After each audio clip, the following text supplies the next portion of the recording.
Estamos então fechando o nosso assunto intersexo e eu terminei o vídeo anterior com uma pergunta provocativa.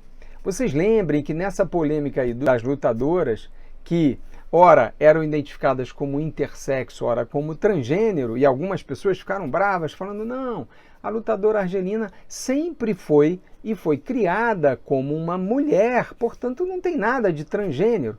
Na verdade, a Associação Internacional de Boxe, de onde a pugilista havia sido excluída por conta do cariótipo, né, da avaliação dos genes, de ter se identificado que ela tinha cromossomos sexuais do tipo XY e níveis hormonais correspondentes ao sexo biológico masculino, portanto ela não poderia participar de competições da categoria das mulheres.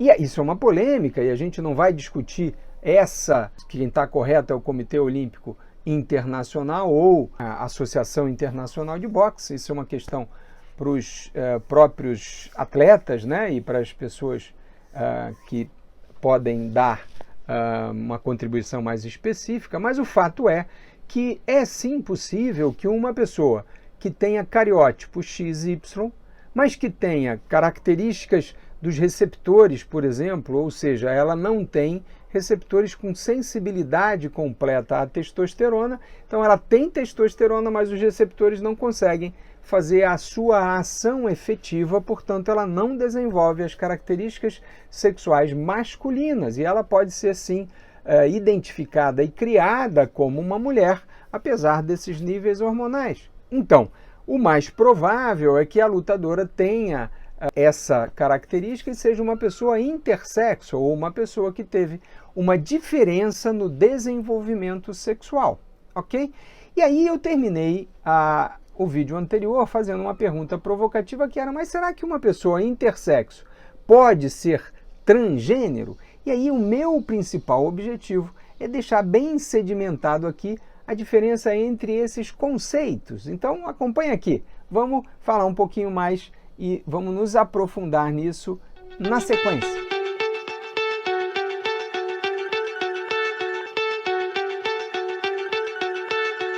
Então, a resposta, se a gente estiver aqui fazendo uma avaliação conceitual, é que é sim possível que uma pessoa que tenha uma característica no desenvolvimento sexual de intersexo, ela pode ser uma pessoa transgênero. Como assim, Dr. Walter? Bem, vamos imaginar que a pessoa tenha nascido com uma genitália ambígua, ou seja, uma genitália que não tem as características padronizadas do sexo masculino ou feminino e que no nascimento, por várias razões, e aí são realmente inúmeras possibilidades, ela tenha sido designada como uma pessoa do sexo feminino. Ela foi criada então como uma menina pertencente ao sexo feminino, só que quando ela entrou na adolescência, ela começou a preferir se identificar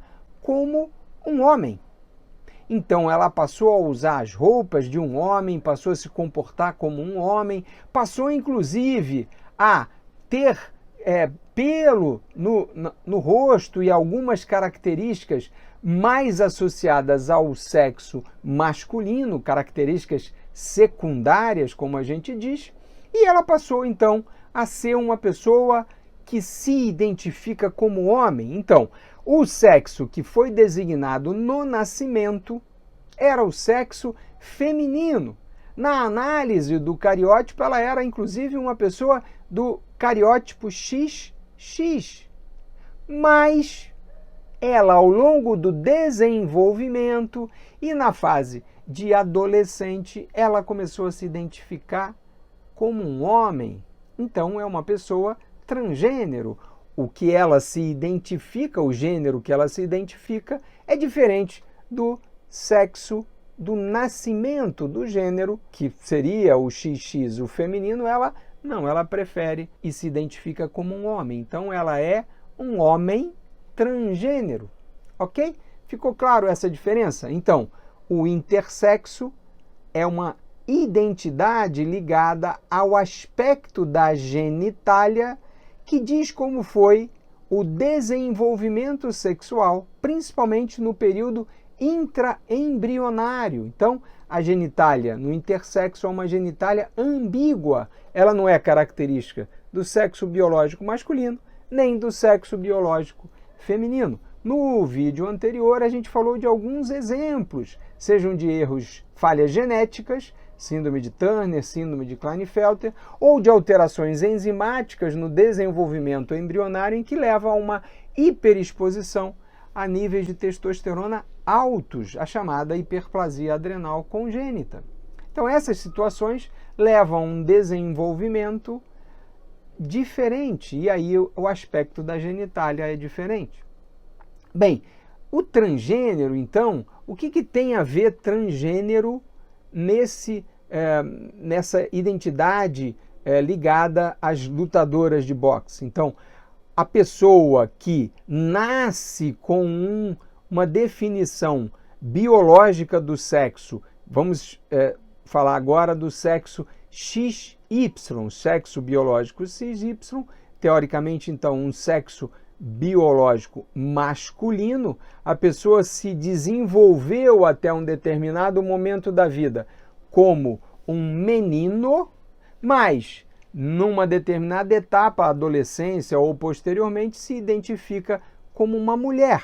Então, nesse caso, o sexo biológico é XY, o desenvolvimento e as características da genitália pertencem ao sexo masculino, ou seja, tem pênis, tem testículos, tem bolsa escrotal, porém, a identidade de gênero que tem a ver com como a pessoa se identifica.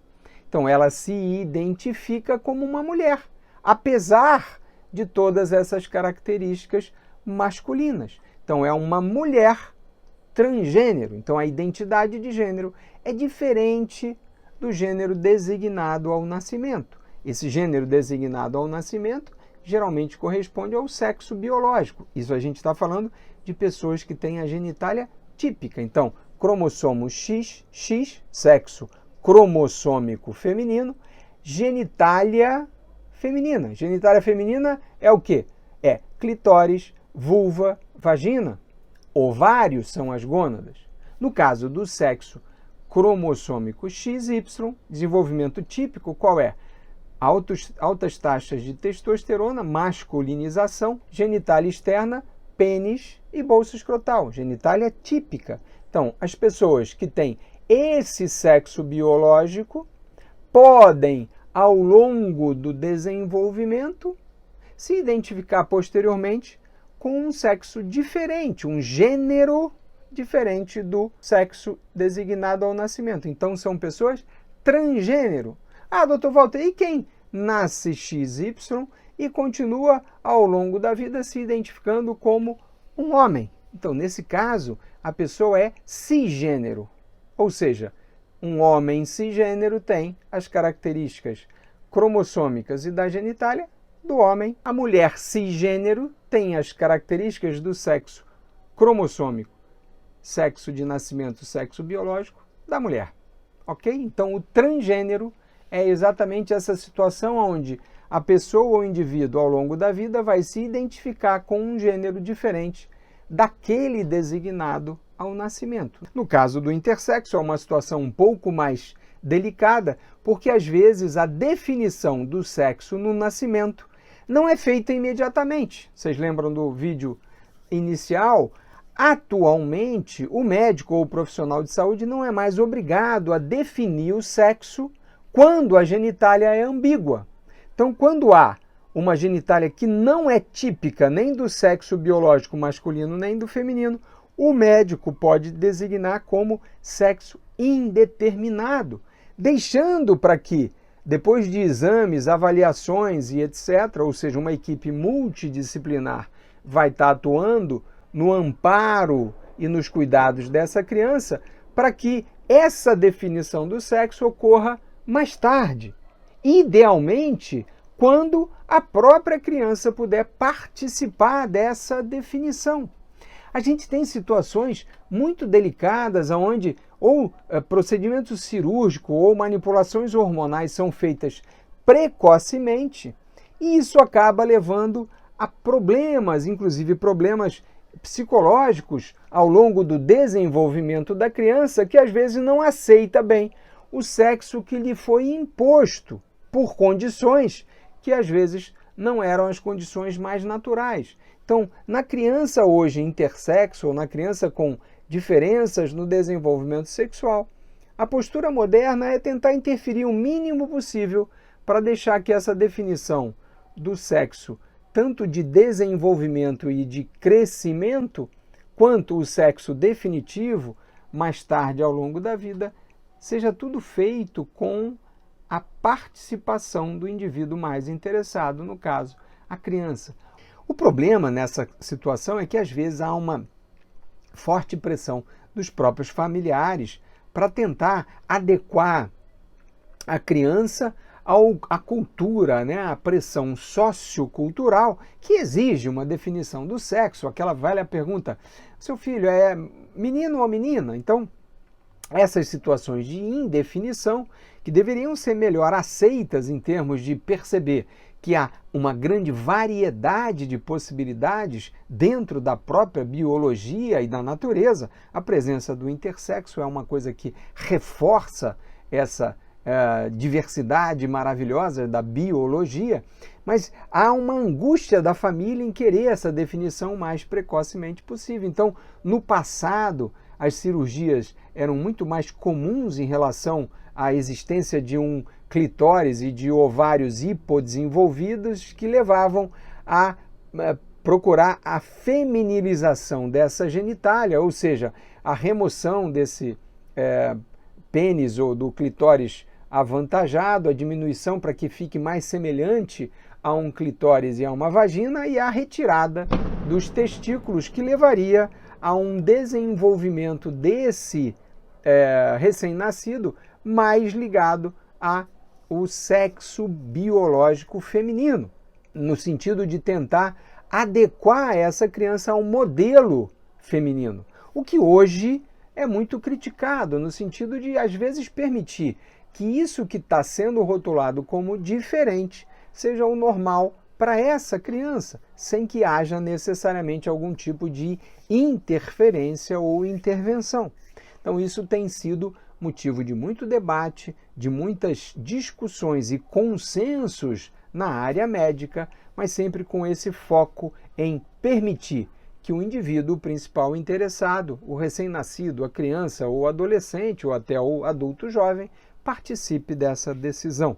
A ideia, então, é sempre de permitir acolher essa diversidade e não rotular como doença, como patológico, como problema. Ok? Então, espero ter contribuído, pelo menos, para aguçar aí a curiosidade nesse tema muito, muito, muito interessante. Continuo à disposição para as dúvidas, para as perguntas, para as críticas, para as sugestões. E preparem-se aí para a semana que vem a gente ter novo tema. Que tal a gente falar, então, do segundo colocado na nossa enquete? Vamos falar sobre HPV? O que você acha?